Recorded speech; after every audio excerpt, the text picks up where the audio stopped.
On continue. Alors, il est très, très important de revisiter cette image parce qu'elle représente l'esprit de beaucoup, beaucoup de gens. Si tu ne fais que te rappeler du mal qui t'a été fait, ou si tu en es même inconscient mais que tu es toujours malheureux, si tu juges et condamnes et critiques les autres toujours, toi-même, mais habituellement quand on se critique soi-même, on critique les autres, tu te fais prisonnier de tes propres pensées négatives. Et il va s'en suivre que tes expériences vont être très sombres. Alors que si tu pardonnes, si tu comprends que c'est les esprits, des pensées, des idées erronées dans l'esprit qui a fait qui a dirigé le corps à dire ou faire des choses pas aimantes, eh bien, ce geste s'appelle le pardon. Ainsi, ton esprit est libéré. Et le pardon demande de la pratique, mais ça en vaut la peine. Pour t'aider à te sentir plus souvent heureux,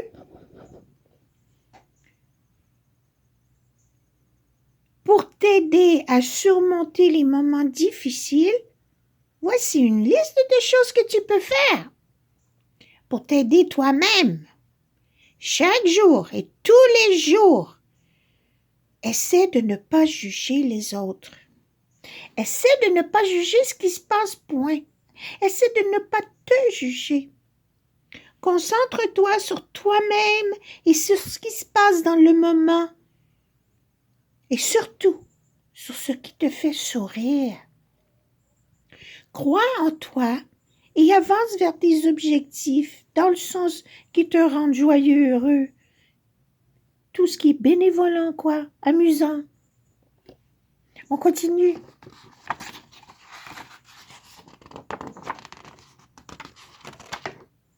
Et lorsque tu es bouleversé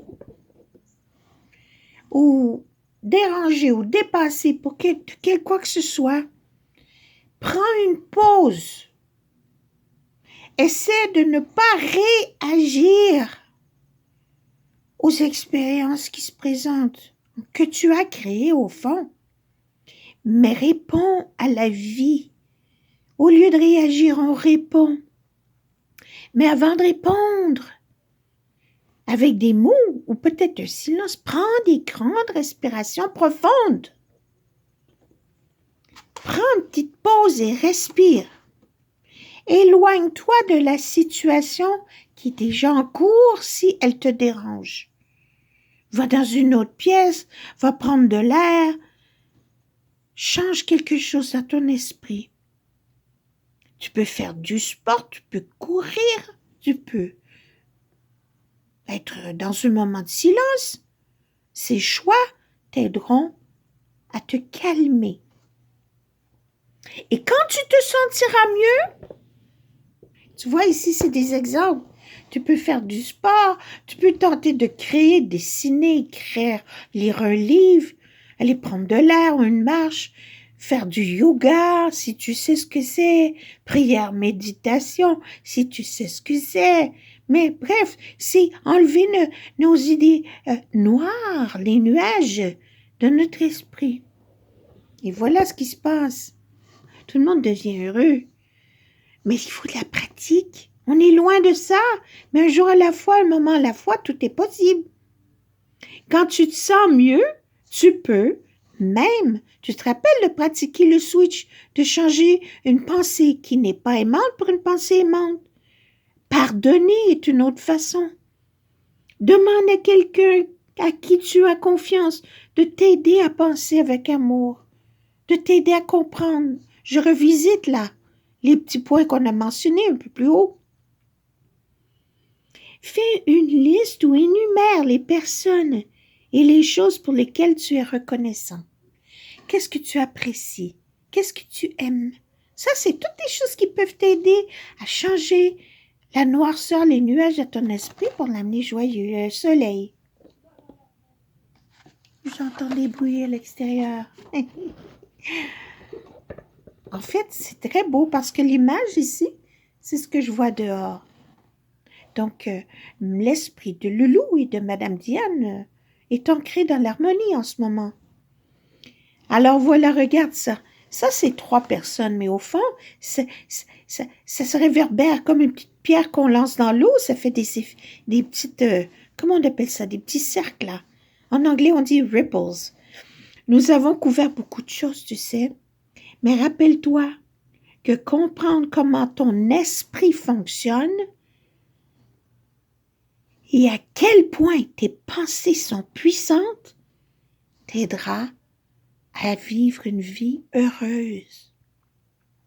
C'est important. Et comme on a dit, je répète, il faut que tu apprennes à te connaître toi-même, parce que les autres t'ont dit de te croire. Je vais te présenter le petit manuel, là, le petit brouillon que Mme Diane avait fait, mais que ça, c'est le brouillon. Mon petit royaume. Voilà, spiralosophie. Donc, on oscille vers le haut ou on oscille vers le bas. Les pensées joyeuses, les pensées aimantes, les pensées tristes et apeurantes vont vers le bas. Et voilà, elle avait écrit, mais en fait, on se répète ici, connais-toi toi-même et tu connaîtras l'univers. En apprenant sur tes pensées, on répète encore, mais c'est important, tu apprends à te connaître. Et en apprenant à te connaître, tu apprends à t'aimer. Apprenant à t'aimer, tu apprends à aimer les autres. En apprenant à aimer les autres, tu changes le monde. Le monde change lorsqu'on change. Ta conscience, là où se trouvent tes pensées, tes idées, est comme un petit royaume. Et toi seul en es le roi. Toi seul en es la reine. Tu vois ma couronne? Je suis la reine de mon royaume. Le monde peut t'offrir des idées, des pensées, des informations, mais toi et toi seul peux les accepter ou les refuser. Quand on est tout petit, c'est pas facile, mais libre aux parents de s'éduquer en réalité, là. Toi, le parent, l'enseignant, là, apprends ce que Loulou présente. Questionne-toi tes sentiments, ton ressenti, comment tu te sens. Et ça t'offrira ce qui est le plus juste pour toi, te donnera tes réponses. C'est très important. Gouverne ton royaume. C'est toi le gouvernement de ton royaume, personne d'autre, même si ça semble être cela. Alors voilà que terminent les capsules de ce petit livre qui présente certaines lois de l'esprit. Mais il y aura une petite conclusion, ce sera une petite conversation, un petit dialogue entre moi et Madame Diane. Je ne sais pas ce que ça va avoir l'air, peut-être ça sera des questions que j'aurai envers elle ou elle envers moi, mais on va faire une petite présentation, un petit dialogue entre elle et moi. Alors à bientôt, je ne sais quand, mais ça sera bientôt. Gouverne ton esprit, revisite tes capsules, prends ça au sérieux dans le sens, c'est important. N'aie pas peur, sois juste présent et conscient de l'importance de ton royaume. Au revoir. Merci d'avoir partagé ces moments avec moi.